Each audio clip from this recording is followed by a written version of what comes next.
terakhir kali kapan sih Bu naiknya Bu? Terakhir Itu kali. terakhir kali 2016 ya, 2016 dan ini kan sesuai dengan undang-undang perkeretaapian juga.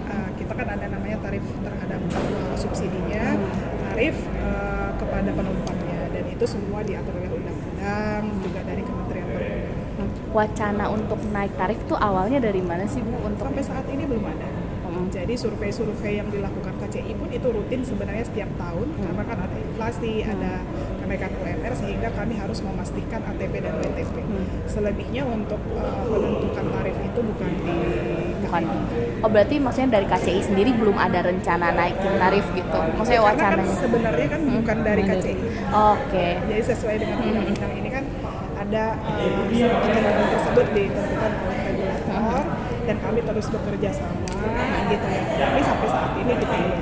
Oke. Terus kalau dari KCI sendiri ada nggak sih Bu data soal kelas ekonomi pengguna KRL gitu? Satu tarif. Jadi ada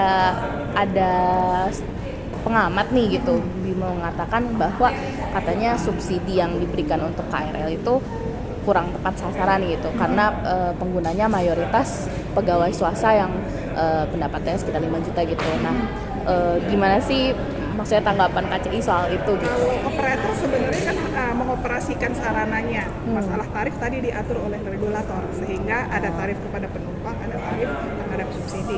Terkait dengan kelas masyarakat ini kan perlu dikaji juga gitu. Karena menurut saya justru orang yang menggunakan transportasi publik itu orang yang berkontribusi untuk menjaga bumi ini.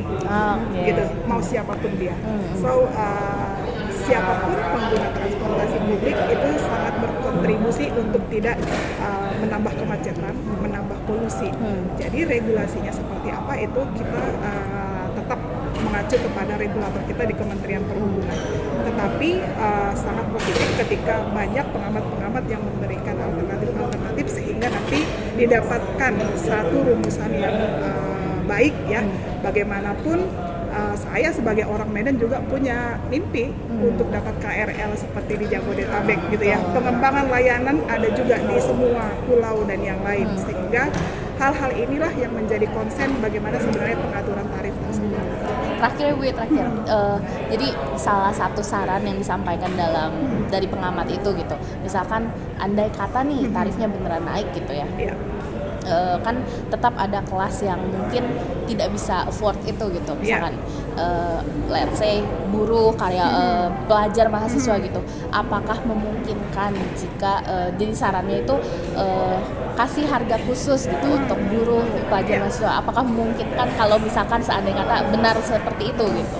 Kembali seperti jawaban saya tadi, sesuai dengan regulasinya, KAI Komuter itu sebagai operator. So, perumusan tarif itu ada tarif subsidi, ada tarif kepada penumpangnya. Jadi itu regulasi itu yang kita laksanakan, sehingga KAI Komuter itu pasti mengikuti regulasi dari yang ditentukan oleh Kementerian. Berarti dari Kemenhub semuanya ya, jadi bukan KCI yang menentukan gitu ya? Iya, karena kita PSO kan. Oke. Sesuai dengan undang-undang perkeretaapian.